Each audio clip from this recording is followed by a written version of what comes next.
जन स्वराज पार्टी के संस्थापक प्रशांत किशोर ने भारतीय जनता पार्टी पर तीखा हमला बोला है। एक जनसभा को संबोधित करते हुए कहा कि बिहार में अब माहौल बदल रहा है, जनता जाग चुकी है और इस बार इतिहास लिखा जाने वाला है। प्रशांत किशोर ने अपने बयान में स्पष्ट संकेत दिया है कि राज्य की राजनीति एक नए मोड़ पर है और पारंपरिक दलों के लिए ये चुनाव आसान नहीं होगा। उन्होंने भाजपा पर निशाना साधते हुए कहा कि अब जनता झूठे वादों से गुमराह नहीं होने वाली।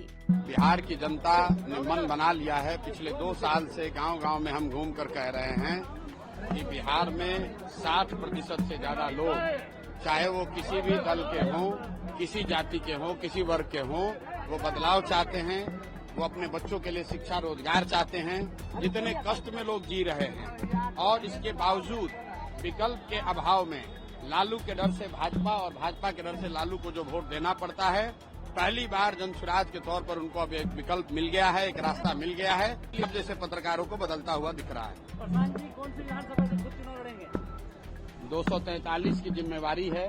बिहार में व्यवस्था परिवर्तन के लिए इतनी सीट लानी है कि बिना डर के जनता के बात को लेकर ईमानदारी से काम किया जा सके। 5 साल में पूरी तरह से बिहार को बदल के रखना है। अगर बिहार को देश के सबसे अग्रणी राज्यों में शामिल कराना है, उसलिए 243 चुनाव सीट पर लड़ने का प्रयास कर रहे हैं। जहां से जन पार्टी कह देगी वहां से लड़ेंगे। एक बार मुख्यमंत्री फिर बनेंगे, नीतीश कुमार फिर मुख्यमंत्री बनेंगे, कोई रोक नहीं सकता है। किसने बोला है? एनडीए के लोग कह रहे हैं। मेरे भाई, एनडीए में 2 ही आदमी के बोलने का वैल्यू है।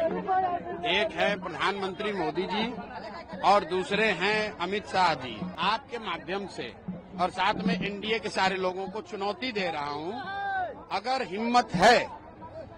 हिम्मत है तो नीतीश कुमार का नाम घोषित करें कि यही आदमी मुख्यमंत्री रहेंगे। 25 से के बाद भी नीतीश कुमार ही मुख्यमंत्री रहेंगे।